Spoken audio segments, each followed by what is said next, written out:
Hi, everyone, and thank you, Eric, for me being able to do this. We were listening to CC Winans song before about his goodness, and it's I hadn't even thought about it. I just loved the song and I picked it, but it has a lot to do with what I'm going to share on, because God's goodness, His patterns, His designs, His symbols have been going on since the beginning of time, and they've been building momentum and taking on deeper meanings through scripture, and I think deeper meanings in each of our lives. So I want you to think about that. Think of the symbols. Think of the things that are similar that he said in the past, that he repeats in different ways, in different times, in different situations. Um, the phrases, the actions, the events, and even the physical geographical maps that aren't all physical, but they have a meaning behind them. And that's one of the things I really loved as I was studying this. And this is just going to be one of those stories about those images and those symbols and those things carrying on and building up. So I wanted to cover this on Genesis chapter 2. It's about the four rivers, and it's from 10 to 14. And I don't know how many times I've read this, but I've never fully understood why God, he's talking about creation and he's talking about Adam and Eve. And then all of a sudden we get a geographical lesson. Oh, by the way, there are these four rivers. And I finally started to understand this as I was studying it. And it was just mind blowing for me. In Genesis 2, 10 to 14, it says that a river flowed out of Eden to water the garden, and there it divided and became four rivers. The name of the first is Pison. It is the one that flowed around the whole land of Havilah, where there is gold, and the gold of that land is good. The bdellium and onyx stone are there. The name of the second river is Gihon. It is the one that flowed around the whole land of Cush. And the name of the third river is the Tigris, which flows east of Eden, east of Assyria. And the fourth river is Euphrates. I have to acknowledge this guy in really helping me put this together. His name is Andy Patton, Patton. He's part of it's an organization called the Bible Project, and they're an incredible resource of information. And I just find it funny. His site is called, his last name is Patton, Patton, but his site is called Pattern, Pattern Bible at Substack, SUB sub, stack, STACK.com. And that's where I got a lot of this understanding. Uh, he calls this kind of geography a meaning map, meaning it goes deeper than just what we're reading here in the story behind it. So the Tigris and the Euphrates, they were well known. The Babylonian and the Assyrian Empire went through those territories. The Pishon, that flowed around the land of Havilah. And I didn't know this, but Havilah was the son of Cush, who was the son of Ham. And we're going to get a little more into who Ham was and how he has a really important part of this. But Ham was one of the sons of Noah. And the Gihon flowed around the land of Cush. Okay. So, how does this all tie in? Is there another meaning? And I love how God lays things out. He's like the Agatha Christie of life. He lays little clues out and little things. And then he wants you to use your mind and to observe and your spiritual senses to pull it out. And this is what's going to happen. We're going to pull this out, baby. So you can look at Genesis 10. In Genesis 10, I won't read the whole thing, but it's this genealogy of Noah's three sons.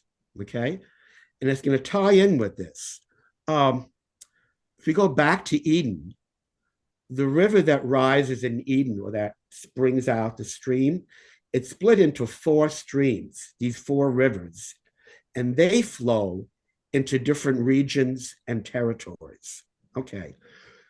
A note about the son of Noah, Ham. Okay. In Genesis 9, Noah builds a vineyard and he gets drunk. Well, I think after living on that boat for all that time, it was okay for him to relax a little bit, but he gets drunk and Ham sees him naked. And Noah pronounces a curse on Ham, not just on Ham, but on Canaan, his descendants. And what it says exactly in Genesis 9:22 is that Ham saw the nakedness of his father. And rabbinical tradition says that it's a euphemism. What's a euphemism? I didn't know what a euphemism was.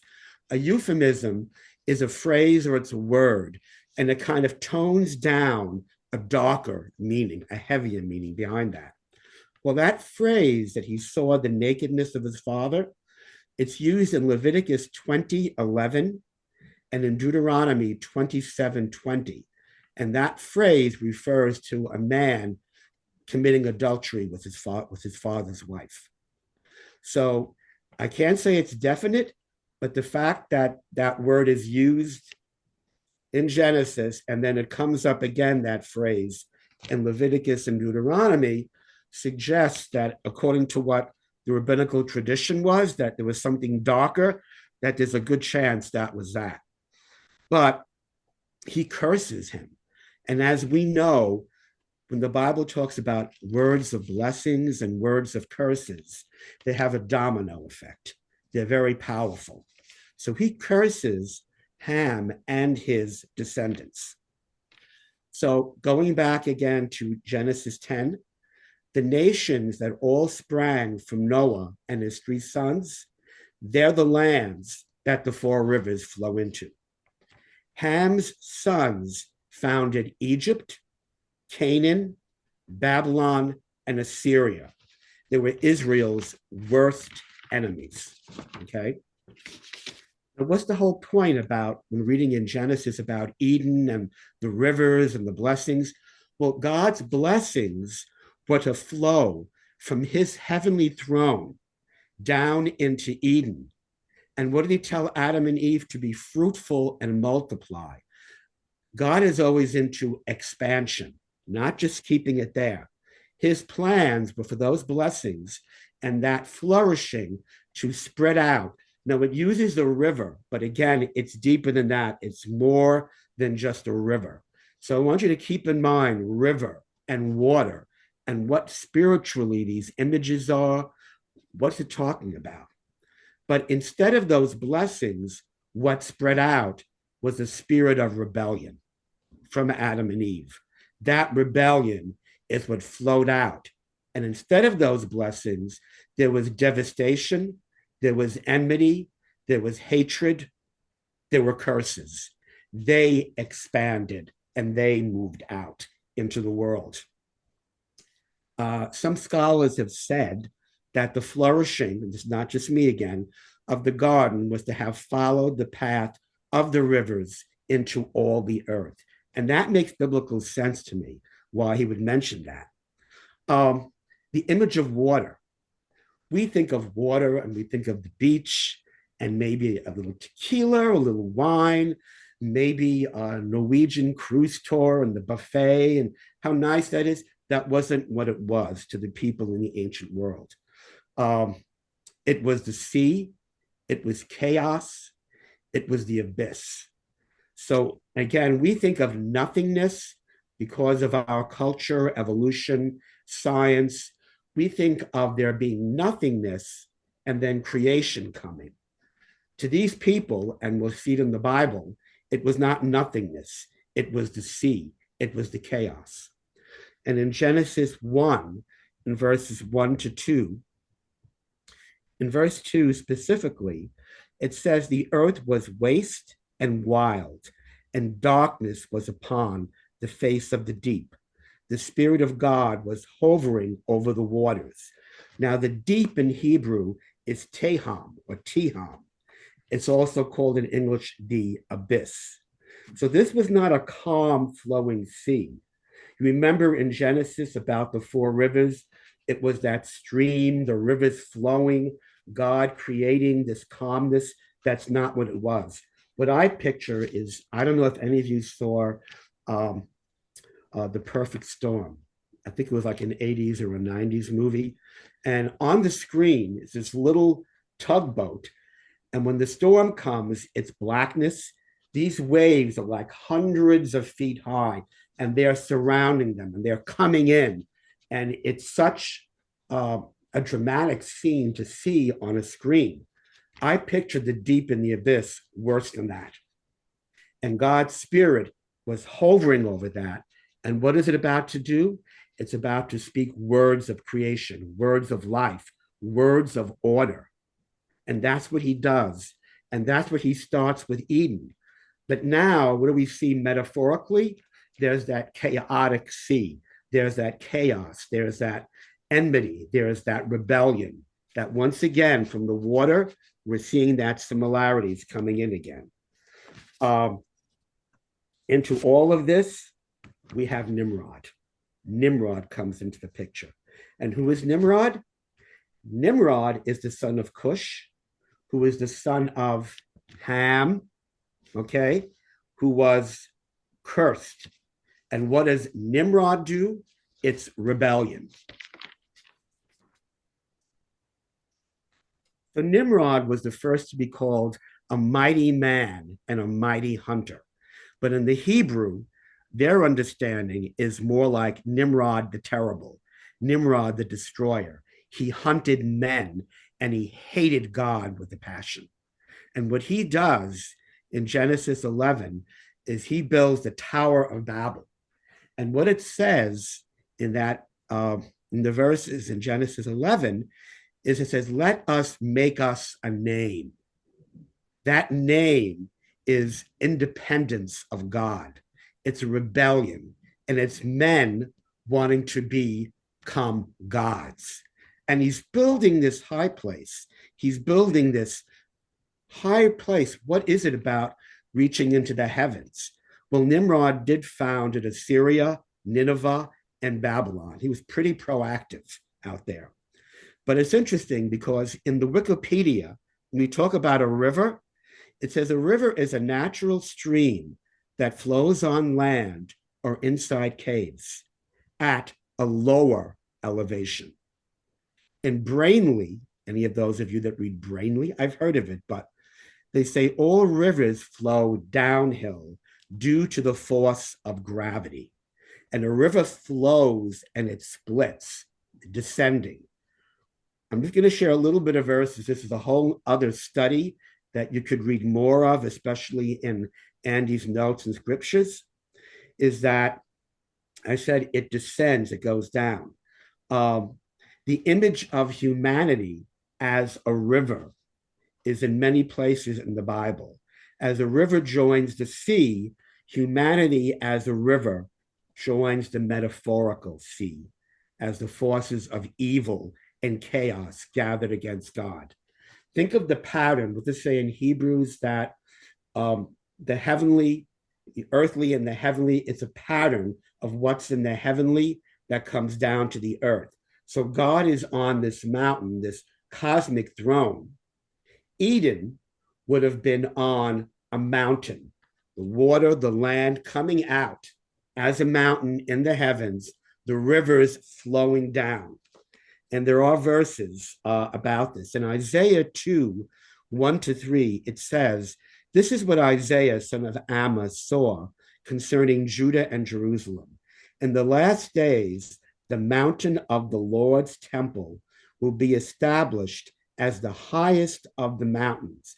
Now, is that physical?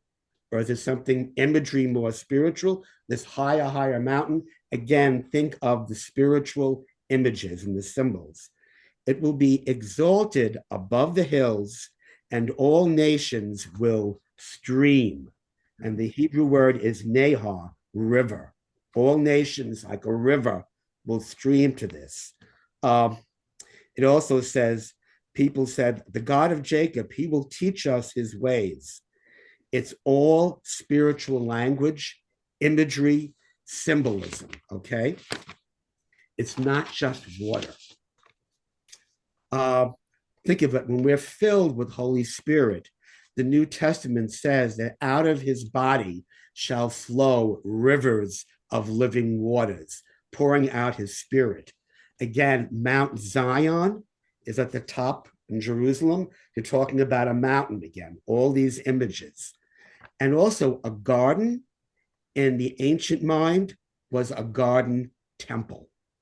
So I'm throwing a lot of things out of here. I've read all this stuff, but I want you to think. I'm just kind of stirring things up here. Again, I said the pattern of the heavenly and the natural realm, all right? Flowing down from a higher place as God's cosmic throne was on the spiritual mountain, Eden copying that pattern. Water can only flow downward, all right? In Ezekiel 28, and you can read in the 13:14, it talks about the cherub who was placed by God in the Garden of Eden, and it mentions the holy mountain. So you can read that a little bit further, okay? In Ezekiel 47:1, it says, now he brought me back to the entrance of the temple. I saw water pouring out from under the temple porch to the east. The temple faced east. The water is pouring from the south side of the temple. Again, this imagery of water, it starts flowing all from the temple. And I wanted to read these notes because I thought Andy just put it so well, I couldn't say it better. What he mentions in Ezekiel 47 is that there is also that time a river burst out of the door of the temple in Jerusalem. The last 8 chapters of the book of Ezekiel are an architectural tour of Jerusalem guided by an angel. And I just love that, they had no idea what tour guides were. But when I was reading this whole thing of the tour guide with the angel, I just had this thing in my mind with the angel go, now over here is the south gate. And as we come down to the waters are flowing over here, now let's go to the next gate. Oh, I have to do some measuring here. Excuse me. Shoot. And he's measuring. And there's Ezekiel like, he's a tour guide. I think God just has a great sense of humor. I just saw all those things in my mind. Anyway, the angel takes Ezekiel all over Jerusalem. He's measuring its dimensions, its gates, the various rooms, the Temple Mount. And as far as readability goes, it is the most riveting section of the Bible. As the tour guide goes on, you start to get these little hints that this isn't just the normal Temple Mount. It has features beyond those of the normal physical place itself. So different things are starting to happen, things with significance that are beyond the physical symbols that we're seeing. The angel takes Ezekiel to the door of the temple, and he notices a trickle of water flowing out of the threshold. The trickle quickly becomes a torrent. The angel takes the prophet. They follow the stream as it tumbles over the steps to the temple, out of the temple complex, down the Temple Mount, and through the streets of Jerusalem. First, it's ankle deep, then it's knee deep, then it's waist deep, and then it's like implausible. It's even higher. They walk to the bank of the new river, and in verse 8 of chapter 47, the angel says, this river flows into the salty Dead Sea, and it will make it fresh water. And everywhere the river goes, everything will live. Okay? Now, into this, we're going to go to the well with the woman at the well. Okay? So just picture all these images that I've been talking about. The chaos in the beginning with Genesis, God's blessings wanting to flow down, the 4 rivers, what I just read from Ezekiel. So it's building, okay? It's forming this imagery to us. So now when you go to the woman at the well, you're going to see this a little bit differently. What Andy calls it is the impossible conversation. The impossible conversation. There are three accounts in the Old Testament where the patriarchs met their wives at a well. Um, it's a bridal comparison and a pattern that you're going to see. In Genesis 24, Abraham sends his servant to find Isaac a wife. And what does he say at the well? Can I have some water? And that was Rebecca, and she gives him the water. In Genesis 29, Jacob meets Rachel at a well to pour water. Moses in Exodus 2, he meets Zipporah at a well. Okay, so there's a pattern going on here. There's something that's going to be connecting to all this, what God intended Adam and Eve to do, and to connect with all people with this living water. And in each account, there are 6 steps that follow. And those 6 steps follow into this account with the woman at the well. It's unbelievable. Number 1, someone goes on a journey. Number 2, a man meets a woman at a well. Number 3, water is drawn from the well. And we're going to see with the account of the woman at the well, it's a little different type of water than the physical one. 4, the woman runs home to bring news of a visitor. 5, the visitor stays in the community and food is shared. 6, the 2 parties are joined as one. Okay? So when Jesus meets the Samaritan woman, I mentioned each of these steps are all there and in place. And what I want you to do as we're reading this, I want you to picture you are the Samaritan woman. You are seeing him from a distance, and it has a whole different scope when you see it through her eyes. So in John, in chapter 4, I'm just going to read this, and we're going to go into it. When therefore the Lord knew how the Pharisees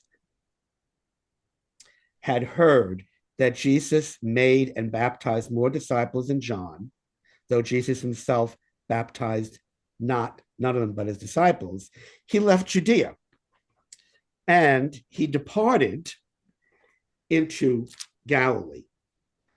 And he must needs go through Samaria. Then cometh he to a city of Samaria, which is called Sychar, near to the parcel of ground that Jacob gave to his son Joseph. Now, Jacob's well was there. Jesus, therefore, being wearied with his journey, sat this on the well. And it was about the 6th hour. Then cometh a woman of Samaria to draw water.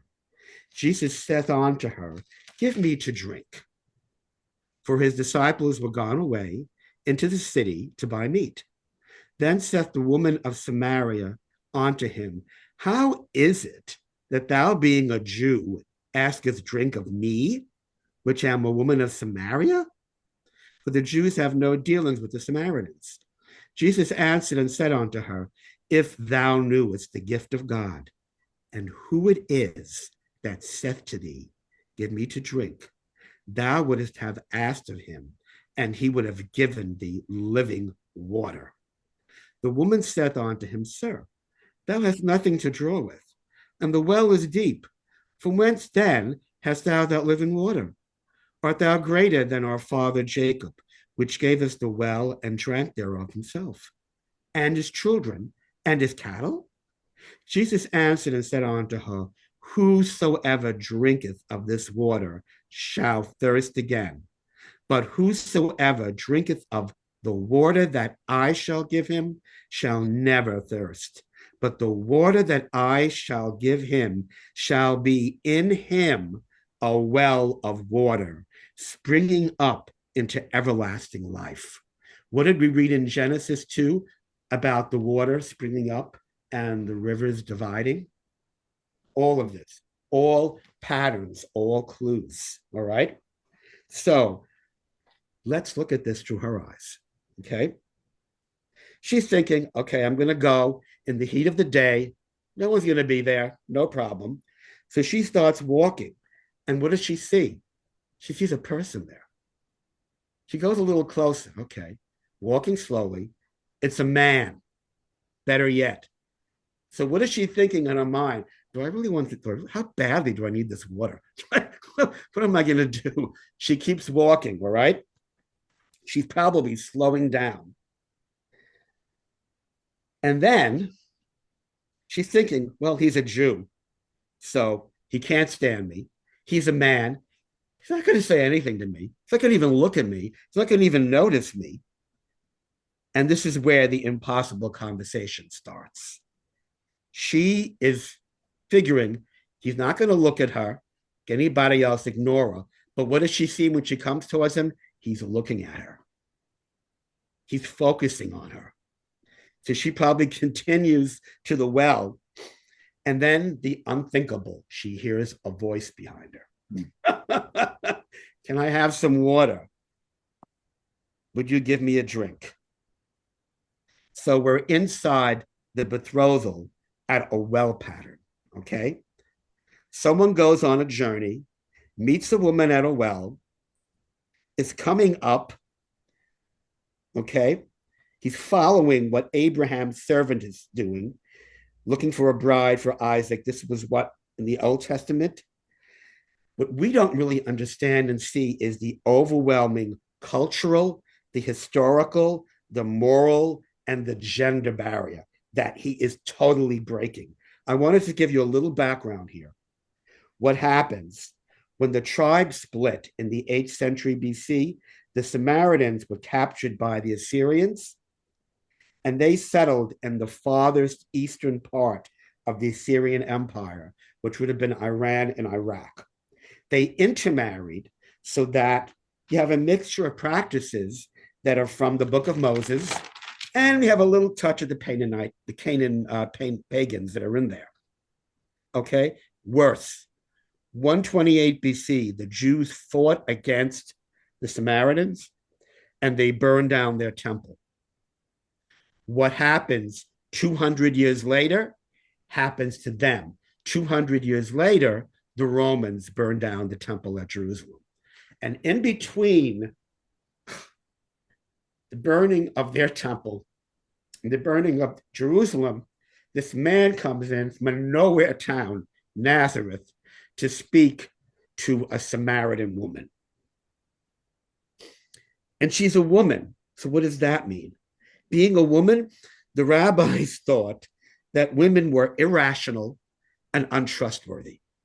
And as we know through history, men have proved the total opposite.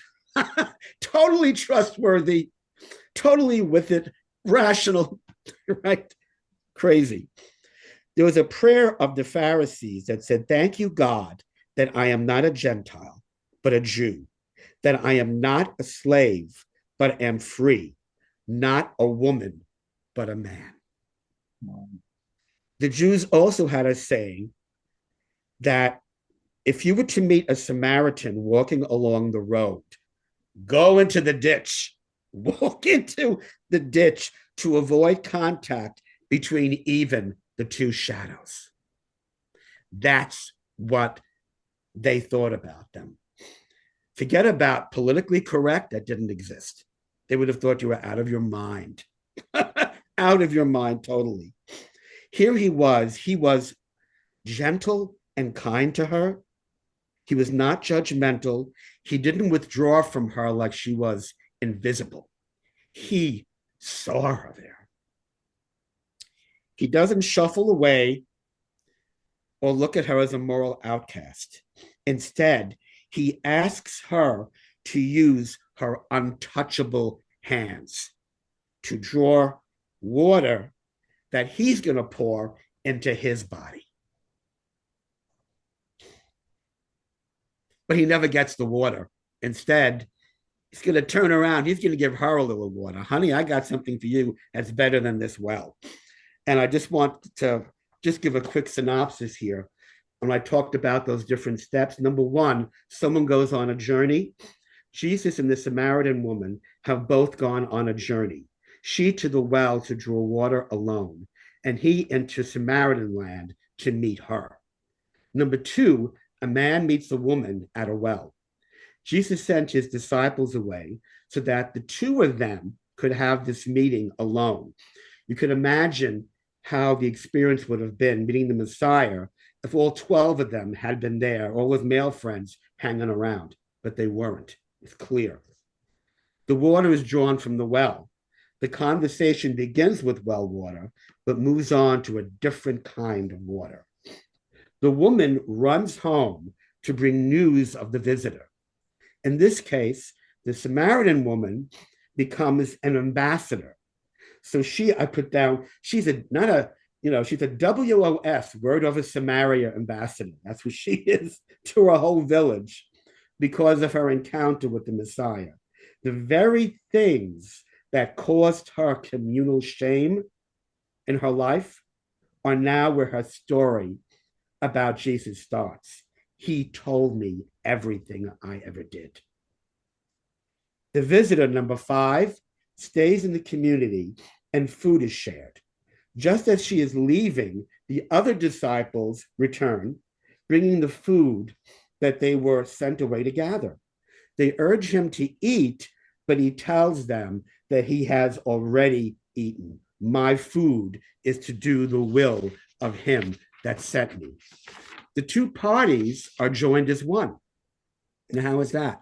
The Samaritan woman's report intrigues her fellow villagers, and they come to hear Jesus, and many from the town believe in him.